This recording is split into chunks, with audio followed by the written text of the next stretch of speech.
சூரா அல்-காஃப் 2வது வசனம். இது முற்றிலும் சரியான விஷயத்தை கூறுகின்ற வேதமாகும். அல்லாவின் கடுமையான வேதனையை குறித்து மக்களை அவர் எச்சரிப்பதற்காகவும் இறை நம்பிக்கை கொண்டு நற்செயல் புரிவோருக்கு திண்ணமாக நற்கூலி இருக்கின்றது. இது முற்றிலும் சரியான விஷயத்தை கூறுகின்ற வேதமாகும். அதாவது முந்தைய வேதங்களில் ஏற்படுத்தப்பட்ட பிழைகளை சரிவர விளக்கக்கூடிய வேதமாகும்.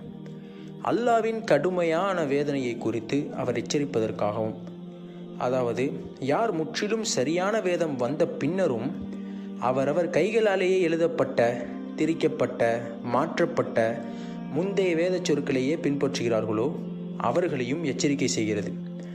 அவ்வாறு மாற்றப்பட்ட விஷயங்களை அடிப்படையாக கொண்டு தஜ்ஜால் மற்றும் யஹ்ஜூஜ் மஹ்ஜூஜ்களால் ஏற்படும் ஃபித்னாக்களின் சோதனைகளின் போது தோல்வியுற்றவர்களையும் எச்சரிப்பதற்காக இந்த குர்ஆனை அருளினான். சாலிகான நற்செயல் செய்யும் மோமின்களுக்கு, அதாவது பிழையில்லாத எந்த கோணலையும் கொண்டிராத இந்த வேதத்தை பின்பற்றி நற்செயல் புரிவோருக்கு சுவனப்பதிகளை வாக்களிக்கவும் இந்த குர்ஆனை அருளினான். குர்ஆனின் ஒரு முக்கிய செயல்பாடு என்னவென்றால் அனைத்து காரியங்களையும் சரிவர விளக்குவது. அதிலும் குறிப்பாக யூதர்கள் மற்றும் கிறிஸ்தவர்கள் அவர்களின் வேதங்களில் உள்ள பிழையை சரிவர விளக்குவது. குர்ஆனின் மூலமாக அல்லாஹ் நேர்வழி இன்னதென்று தெளிவாக காட்டிய பின்பும் எவர் மாற்றப்பட்ட முந்தைய வேதங்களை பின்பற்றுகிறார்களோ அவர்களுக்கு அல்லாஹ் வேதனையை கொடுப்பான். அந்த வேதனையை யாரால் ஏற்படுத்துவான் என்பதை பற்றிய குறிப்பு அல்லாஹ் சூரா அல் ஃபலக் 113வது அத்தியாயம் 2வது வசனத்தில் குறிப்பிடுகிறான். நான் படைத்தவற்றின் தீங்கை விட்டும் என்னிடம் பாதுகாப்பு தேடிக்கொள்ளுங்கள் என்று. அப்படி என்றால் அவன் படைத்ததிலேயே மிகவும் தீங்கிழைக்கக்கூடியவர்கள் தஜ்ஜாலும் யஹ்ஜூஜ் மஹ்ஜூஜ்களும் தான். இறுதி காலகட்டத்தில் சத்திய வேதமான குர்ஆனை பின்பற்றாதவர்களை அல்லாஹ் தஜ்ஜால் மற்றும் யஹ்ஜூஜ் மஹ்ஜூஜ்களால் கடுமையாக வேதனைக்குள்ளாக்குவான் என்று நம்மால் புரிந்து கொள்ள முடிகிறது. நபி இப்ராஹிம் அலைஹிவஸலாம் அவர்கள் தனது மகனான இஸ்மாயில் அலைஹிவஸலாமை பலியிடுவது போல் கனவில் கண்டார்கள். மேலும் அந்த கனவு ஒரு கூடுதல் குறிப்பையும் தெரிவிக்கிறது.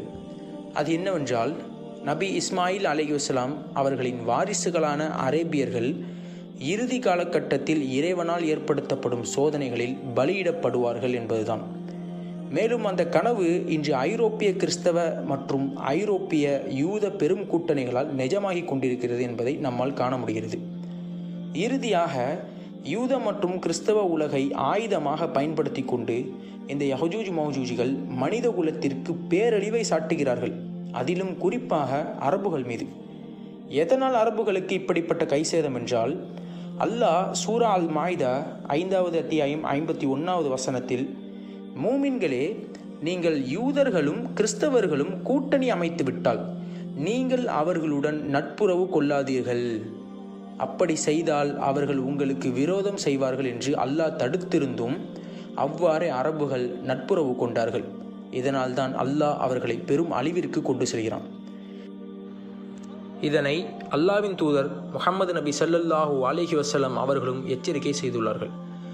புகாரியில் இடம்பெற்றுள்ள 3456வது ஹதீஸ். அபு சயீத் அல் குத்ரி ரலியல்லாஹு அன்ஹு அவர்கள் அறிவித்தார், உங்களுக்கு முன்னிருந்த யூதர்கள் மற்றும் கிறிஸ்தவர்களின் வழிமுறைகளை நீங்கள் அங்குலம் அங்குலமாக மூலமாக பின்பற்றுவீர்கள். எந்த அளவிற்கென்றால் அவர்கள் ஒரு உடும்பின் பொந்துக்குள் புகுந்திருந்தால் கூட நீங்கள் அதிலும் புகுவீர்கள் என்று இறை தூதர் ஸல்லல்லாஹு அலைஹி வஸல்லம் அவர்கள் கூறினார்கள். நாங்கள் இறை தூதர் அவர்களே, நாங்கள் பின்பற்றக்கூடியவர்கள் என்று யூதர்களையும் கிறிஸ்தவர்களையுமா நீங்கள் குறிப்பிடுகிறீர்கள் என்று நாங்கள் கேட்டோம். அதற்கு நபி ஸல்லல்லாஹு அலைஹி வஸல்லம் அவர்கள் வேறெவரை என்று பதிலளித்தார்கள். சுனன் அபுதாவுத் 4596வது ஹதீஸில் இடம்பெற்றுள்ளது, யூதர்கள் 71 அல்லது 72 பிரிவார்கள், கிறிஸ்தவர்கள் 71 அல்லது 72 பிரிவார்கள். ஆனால் என்னுடைய சமூகமோ 73 பிரியும் என்று முஹம்மது நபி ஸல்லல்லாஹு அலைஹி வஸல்லம் அவர்கள் கூறினார்கள்.